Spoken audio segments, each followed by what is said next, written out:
My name's Rick Tell, calling from Patel Foundation of the Low Country again. So it took me so long to create another video. Came back from Colorado, created my first introduction over there. Before we get started, please subscribe, follow me. I will continue posting videos. Um, One of my main topics, since I got caught up with all my work now, one of my main topics I want to talk about today is cell phones, technology. I'm going to let you know that there's more cons behind cell phones than there are pros. You know, the lack of communication between two human beings. A lot of times I've seen so many things in the past working with all the kids that I work with. They have boyfriend, girlfriends, and it's amazing how they like to send a text message and enjoy minutes and hours upon texting each other instead of just picking up the phone and listening to their voice. Back in the day, we killed and we died to hear their voice or see them in a face, front to face, face to face. A lot of times you go out to eat. What do you see? I mean, just sometimes stop, look around, look at your surroundings. You'll see couples picking up their phone, chatting, eating dinner, lunch, still chatting on their phone.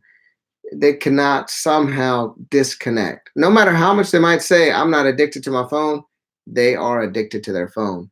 It's they're in denial, and that's the biggest problem is we're in denial that we are not addicted to technology. Try it. Sometimes try to put your phone away. I found out that you could add limits to your phones.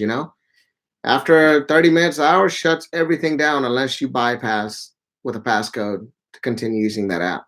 But try it, disconnect yourself. Try for a weekend, see if you can survive. Social media has been designed for you to be an addict. They're designed for you to watch, compare yourself to other people. Why compare yourself to another person when you have to have your own goals? When you were in school, when you were talking to people, successful people, they told you focus on your goals. Focus. Such a small little word, such a big meaning behind it. People can't focus anymore. Why? Because they're so glued onto the TV. The minute you take that screen away from them, they're going everywhere. It's like, what do I do? What do I do? My life is lost. I need to know what's going on in social media, but everybody that hits like, everybody that views your videos, there's only a few who take it deep down inside and enjoy it with you. A lot of them, they look at it, compare it. Why is my life not like this? All you're doing is live in that moment. A lot of people worried the world's crazy. You want to make sure your kids have a cell phone. You want to know exactly where they are, time in, time out. But the thing is why worry? And worrying is one of another different topics we're going to talk about later on. But don't worry, it's going to be all right. You have to if you have faith, you believe in God, then everything's going to be all right. If you continue worrying, I guess you don't have any faith. Maybe we need to re-question faith. So have faith that everything's going to be all right. And since we are one of God's children, God will protect our kids around it. Um, so, I think kids are amazing. They're smart. They're brilliant. But the thing is the one thing y'all got to learn is they're still learning. They're still learning. What should I do to make sure that you give them the right enough tools, but they don't abuse it? Remember, we're still teaching them.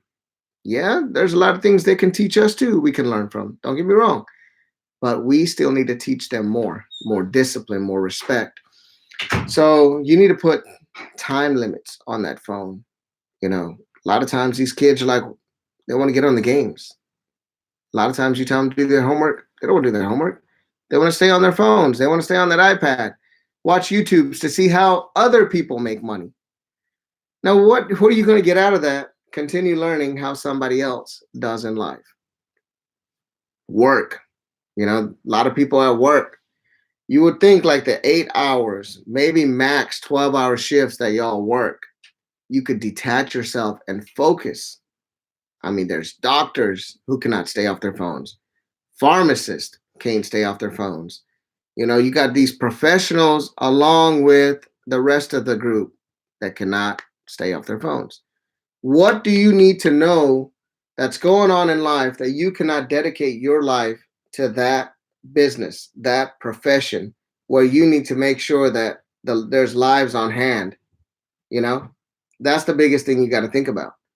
Why do you need to take your focus away to figure out, oh, this person was this person?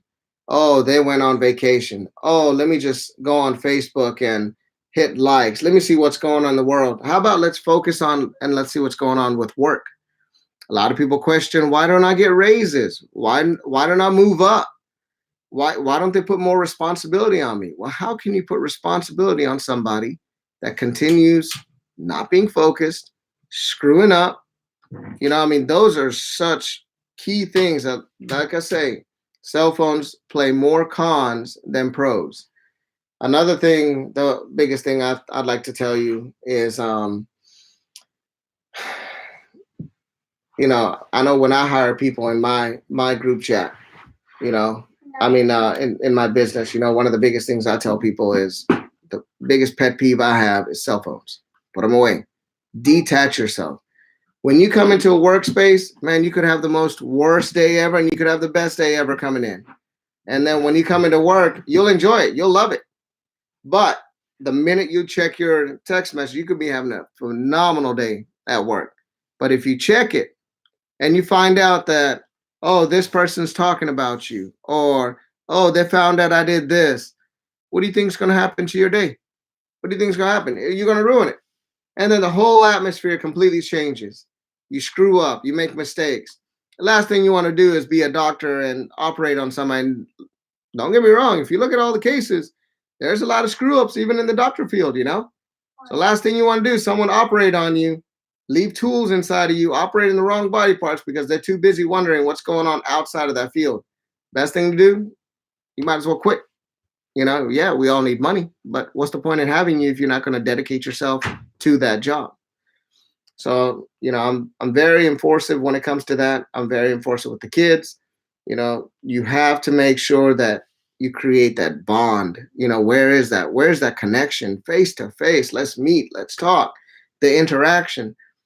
If you lose this, mark my words, in the next 20, 30 years, people are just going to continuously talk to computers, robotics.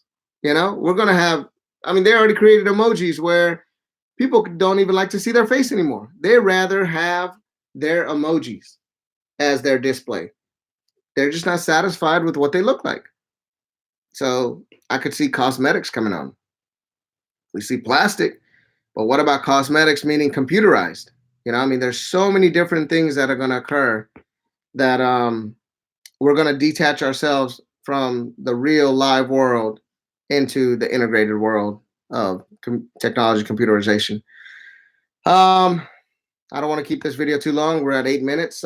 Subscribe, stream with me, and I will post the next video, hopefully coming up this week. And good seeing y'all. God bless. Love y'all, and subscribe to me. Thank you. Bye.